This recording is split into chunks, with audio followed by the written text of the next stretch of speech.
I ended up feeling numb, empty. I didn't have any expression in my eyes. That was the moment I knew that I'm in a pretty bad spot. I had to do it. I need the money. I need to survive. The least I can do is provide for both of us. If she had to find a job, she would not be able to make it. This is Christiana. Much like a quarter of Greece's young people, she is unemployed. And that's despite the fact that she went to university. In this video, she explains how she has worked herself into the ground even though she is just 24, and what role the 2009 financial crisis has played. She also explains why she and many other young Greeks see no option other than leaving the country.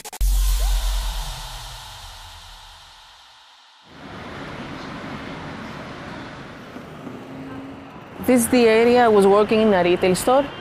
My boss was never satisfied with anything. I lost my appetite. I lost actually quite a few kilos. Another job I did around here was in a marketing company where I was like door to door selling internet packages. It was kind of more stressful because in the villages they do not have many spots to take a moment and cool down from the heat. So I was afraid that I would pass out and maybe someone wouldn't.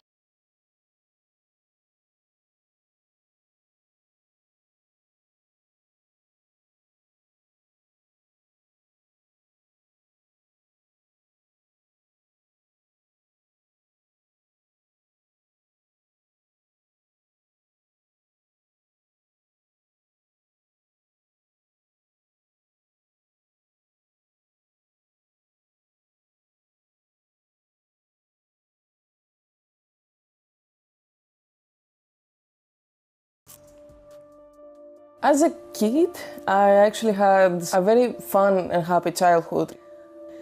When the economical crisis came in around 2009 to 2011, it really hit us hard. I can remember my parents preparing food for us, like good food that we like or that is nutrition. And I remember my mom or my dad eating bread, yogurt and water for lunch, just so we can have something better to eat. The crisis she's referring to is the Greek government debt crisis. In 2009, Athens revealed it had accumulated billions in debt, which it was unable to pay back. EU member states, the International Monetary Fund, and rescue aid packages provided billions of euros. In return, they demanded drastic austerity measures, with the population still suffering from the consequences. Pensions, salaries, and unemployment benefits were all slashed. Although the crisis was officially over in 2018, Greece has not yet fully recovered. The pandemic and the war in Ukraine have only weakened the economy further. Around 1 in 4 Greeks works in tourism. It's one of the most important sectors in the country, meaning it's a secure option for the country's young people. Chris was already thinking about this when she studied in Athens to work in the hospitality industry. But already during one of her first assignments, she realized just how harsh the reality of the industry's working conditions are. While I was working at Mykonos as a runner and an assistant waiter, I started having a lot of nightmares. I mean, stuff like fighting with co-workers or getting fired or another person stealing my tips or something like that, because that was happening as well. I was just being like a robot, like get up, put on autopilot and just work in the morning for 8 hours, then have a break 3 hours and then go back to work for extra 4 to 5 hours at night. I was very hectic, I was very irritated. I had 2 weeks left and I just wanted to quit because I just couldn't take it anymore. But Chris didn't quit. She needed the money and didn't want to disappoint her parents. A year later, having gone through nightmares and 12-hour workdays, she was in a 5-star hotel in Athens, working 40 hours a week and earning 840 euros net per month. She also got paid overtime and tips. Having to cover the rent of 450 euros by herself back when she was living alone, Chris desperately needed the money. I ended up feeling numb, empty. I didn't have any expression in my eyes. I was just feeling like a living ghost. That was the moment I knew that I'm in a pretty bad spot, because I'm actually a very cheerful and ambitious person. Thank goodness I had Nikki as well to help me out and give me that small push I needed to grab myself up again from the shoulders and find the solution in the end. Chris had had enough and quit. In a matter of days, she left her job and moved to Thessaloniki with Nikki. She gave up hotel-based jobs and decided to try out some new things, such as tech support, live streaming, marketing, and retail. Sometimes the pressure was too much. Sometimes she wouldn't be paid enough, and other times she was simply treated badly.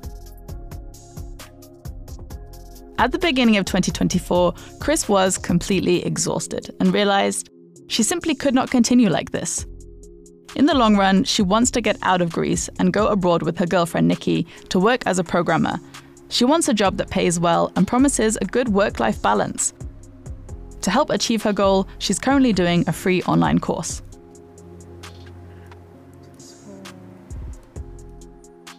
Greece's government has different plans to Chris. In July 2024, it introduced a 6-day week with salary supplements and a maximum of 48 hours per week. The point of this is to combat the lack of skilled workers. Greeks already work the most in the EU, averaging 39.8 hours a week. Critics are worried that recruiters could demand workers work 6 days a week now. Chris doesn't make any money from the course, so her girlfriend Nikki is currently paying for everything. That doesn't just put pressure on her bank account, but also on the couple's relationship. With 2 wages, maybe we will be able to leave the survival mode and give ourselves some extra break. Like we will start dating, doing some small dates again. Today, like every day, Nikki gets home from work around 7 p.m. Hi, you. Hi. A new bill has arrived. They've gone to a park to discuss how to afford the rest of the month. The payment is overdue. It's almost 30 for internet, and we have also 60 for the electric bill. Also, we have to note down the supermarkets. So how much is it weekly? It's around 80 to 100. And we do buy cigarettes also. We do have to provide some things to family. At the end of the month, nothing remains of the 700 euros Nikki earns. This is despite the fact that they are not paying rent, since the apartment in Thessaloniki is owned by Nikki's family. They don't have another option, as the average rent in Thessaloniki is about 500 euros. And usually when it comes around the end of the month, we are struggling. We really are. Yeah, usually that's where things get tough. So I would have to pressure Chris to find a job to support the housing as well. And she would not be able to focus on her seminars. The least I can do is provide for both of us while she tries to do that. If she had to find a job, she would not be able to make it. And I wouldn't want that. No. Chris and Nikki's situation is similar to that of many young people. Surveys show that Greeks are the most stressed people in the EU. For this couple, that means only one thing: leaving. We want to go to Switzerland. We heard that the law is quite fair there. The workers' rights are exactly what it needs to be done or to be. The payment is good. I know it's a high-cost life, but they actually balance it out. Yeah. I believe there are better opportunities than Greece. I'll see you later. As Nikki has to get up again early in the morning, Chris goes for another stroll. The chat also had them thinking and worrying about their future. The dream of emigrating is not unique to Chris and Nikki. 77% of 17 to 24-year-olds say they would leave the country for better work conditions. Hundreds of thousands have already done this following the crisis years. I want to stay away from Greece forever, only like for holidays or to see my parents and visit them. I'm gonna miss the hospitality of the people as well from Greece. It really comes natural. They're very generous and open and very welcome. I'm fighting for tranquility and actually being mentally okay. Chris knows that emigrating would not be easy. The last time she was outside Greece's borders, she was a small child. But she is prepared to give up her life here in pursuit of her dream, in the hope of really living, not just existing in survival mode.